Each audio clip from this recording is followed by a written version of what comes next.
खाला हमारे घर का ध्यान रख पाएगा? हाँ, वो मेरा सच्चा मित्र है, रख लेगा। अलगू, अलगू मित्र, अरे ओ अलगू मित्र। अरे कैसे आना हुआ मित्र? अरे भाई मैं हज करने जा रहा हूँ, तुम मेरे बूढ़ी खाला और घर का ध्यान रखना। अवश्य मित्र।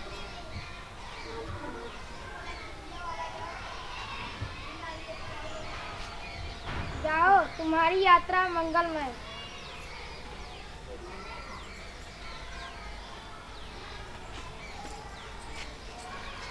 इधर से निकल।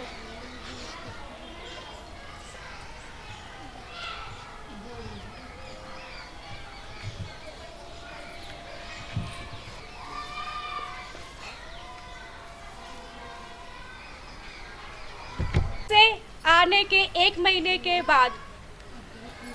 खाला, अरे ओ खाला, आप कमजोर लग रहे, लीजिए मैं आपके लिए फल लाया हूँ, खा लीजिए। बेटा तुम मेरा बहुत सेवा कर रहे हो, मैं चाहती हूँ कि तुम दिन दुगनी रात चौगनी तरक्की करो। खाला, खाला, बस यही जमीन हमारे नाम हो जाती तो मैं आपकी ऐसी सेवा करता रहूँगा। ठीक है, वैसे भी मैं ये जमीन लेकर ऊपर थोड़ी न जाऊंगी। मुझे तो सिर्फ 2 वक्त की रोटी और तन पहनने के लिए कपड़े से मतलब है। तो शुभ काम में देरी क्यों?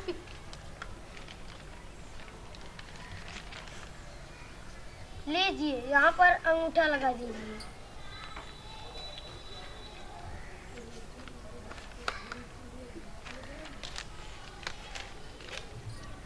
करीमान, ये जमीन हमारे नाम हो गई। अच्छा हुआ, ये जमीन मैंने जुम्मन के नाम लिख दी। अब मैं इस दुनिया से खुशी खुशी विदा ले लूंगी।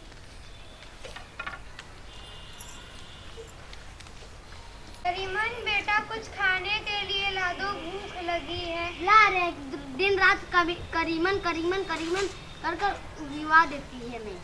करीमन ये लाओ, करीमन वो लाओ। दिन रात रोटी बनाते बनाते मर जाएंगे पर इसका पेट नहीं भरेगा।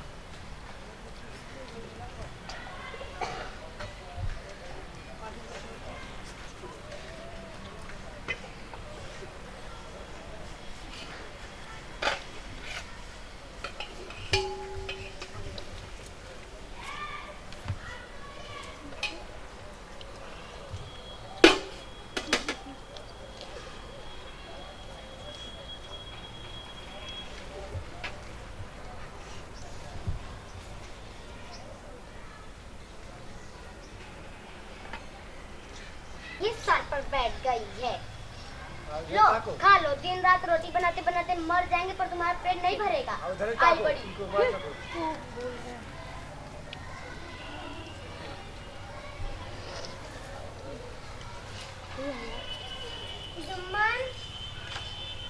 बेटा, जुम्मन। दिन रात जुम्मन जुम्मन जुम्मन आ रहा हूँ। क्या हुआ? बेटा अब तुम लोग से मेरा निभा न हो पाएगा।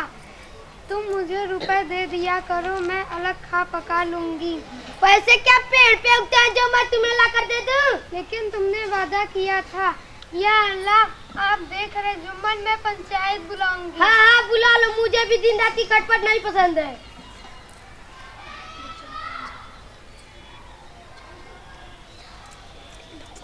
देखता हूँ कौन हमारे खिलाफ फैसला लेता है, देखता हूँ कौन आता है।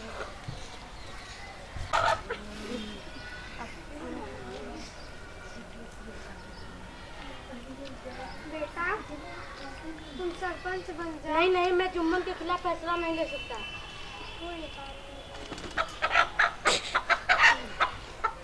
बेटा तुम सरपंच बन जाओ। नहीं नहीं, मैं बेटा रामधन, बेटा रामधन, बेटा तुम सरपंच बन जाओ। नहीं नहीं, मैं जुम्मन के खिलाफ फैसला नहीं ले सकता। कोई बात नहीं, मैं उनको से बात करती हूँ।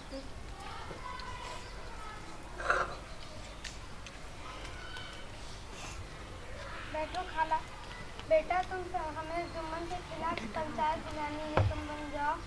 मुझे पता है।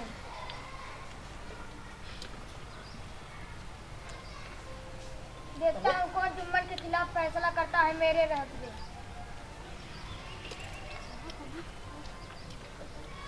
बताओ मैं किसको सरपंच बनाऊं, मुझे समझ में नहीं आ रहा। खाला, आप रामधन को ही सरपंच बनाइए। रामधन ही जुम्मन के खिलाफ फैसला ले सकता है और कोई नहीं। मित्र चिंता मत करो, मैं तुम्हारे साथ हूँ। मित्र मुझे तुम पर पूरा भरोसा है।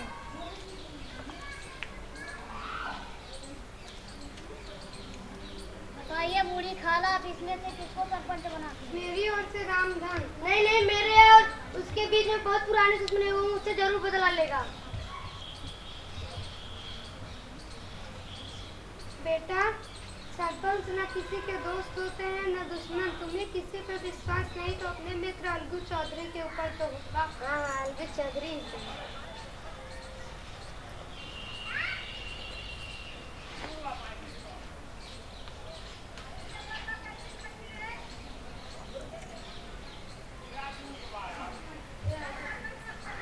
बताइए जुम्मन, बताइए क्या मामला है? अब खाला से ही पूछो। खाला पंचायत क्यों बैठाया गया है? पंचो, आज 3 साल हो गए मैंने अपनी जमीन अपने भांजे जुम्मन के नाम लिख दी। इसने वादा किया था कि 2 वक्त की रोटी और तन पहनने के कपड़े देगा। अब ये अपने वादे से मुकर रहा है।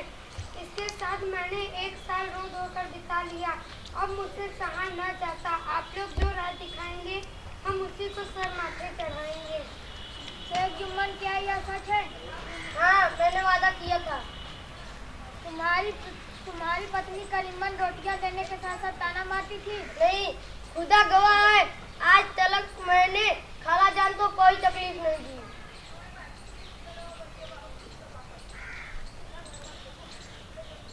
अरे अभी तो यहीं बैठकर मुझसे बात कर रहा था, अभी प्रश्न ही प्रश्न करते जा रहा है। क्या बात है? शेख जुम्मन और तुम बूढ़ी खाला, तुम दोनों इस समय मेरे निगाह में बराबर हो।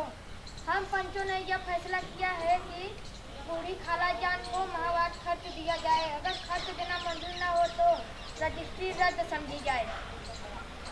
मुझे भी फैसला मिलेगा, अवसर मिलेगा बदला लेने का।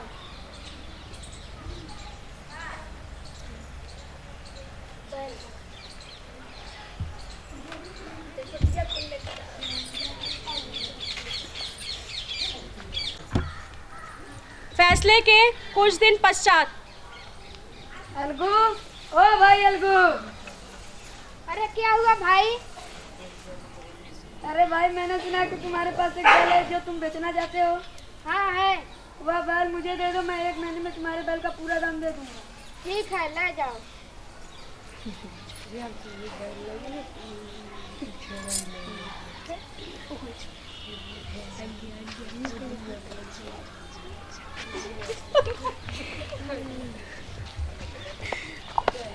जो संजू साहू ने हम लोग का बैल लेके गया था, उसका दाम दिया कि नहीं दिया?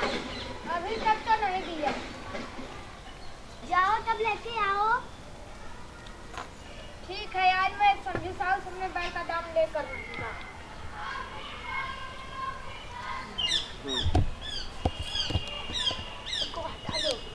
हाँ ठीक।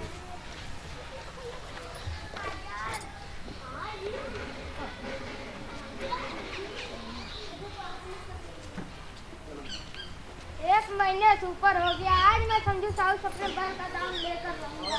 साहू, अरे साहू। अरे भाई कैसे आना हुआ? अरे भाई कैसे आना हुआ? अलगू चलो बैठो बैठो। बाद में उठाना, पहले मेरे बैल का दाम दो। बैल? कौन सा बैल? वो तो कब का मर चुका है। मुझे उससे मतलब नहीं, मेरे बैल का बस दाम चाहिए। बीमार बैल दिया तो बड़ा दाम मांगने चाहिए। मुर्दा बैल दिया तो दाम मांगने लगा। मेरा बैल मुर्दा बैल दिया तो दाम मांगने लगा। लेकिन देखने लगा था। मुझे बैल नहीं था। मुर्दा बैल था। मेरा बैल स्वस्थ था। अरे आप लोग किस लिए लड़ रहे हो? अरे मुर्दा बैल दिया तो दाम मांगने लगा। अरे आप लोग किस लिए लड़ रहे हो? ऐसे फैसला नहीं होगा, आप लोग पंचायत कर लो, जो होगा देखा जाएगा। कर लो हाँ, कर लो, हम नहीं डरते, जो होगा देखेंगे।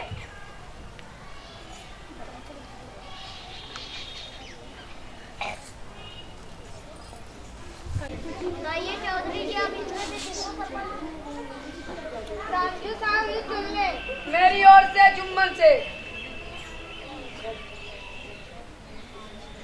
जुम्मन से आपको मुझसे बदला लेगा।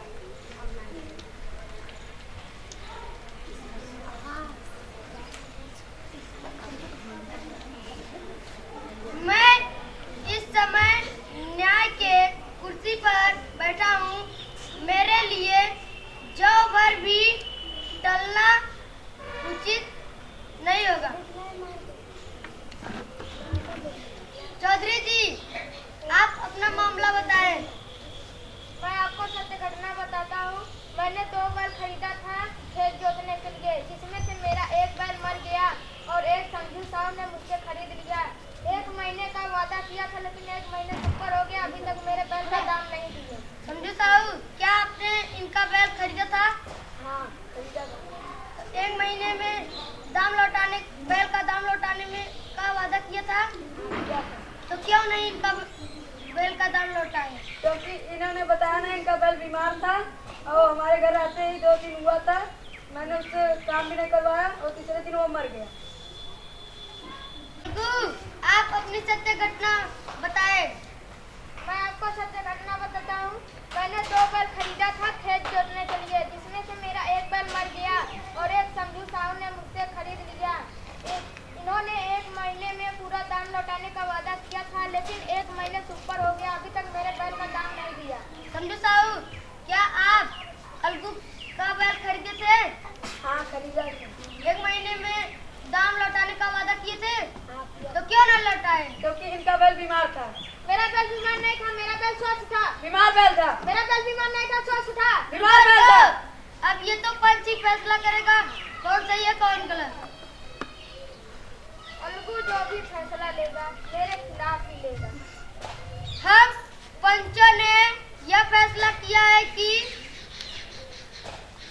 संजू साहू अलगू के बैल का पूरा दाम दे। बैल की मृत्यु इस कारण हुई थी क्योंकि उसके चारे पानी का प्रबंध नहीं किया गया और उससे ज्यादा काम करवा गया, इसीलिए बैल मर गया।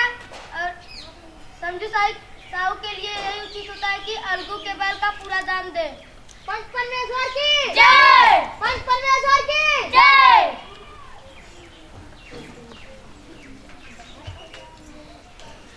मित्र अलगू,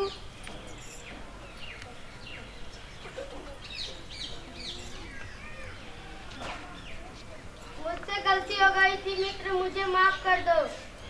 कोई बात नहीं मित्र, तुम्हें अपने पद का एहसास हो गया और मेरा मित्र मुझे वापस मिल गया।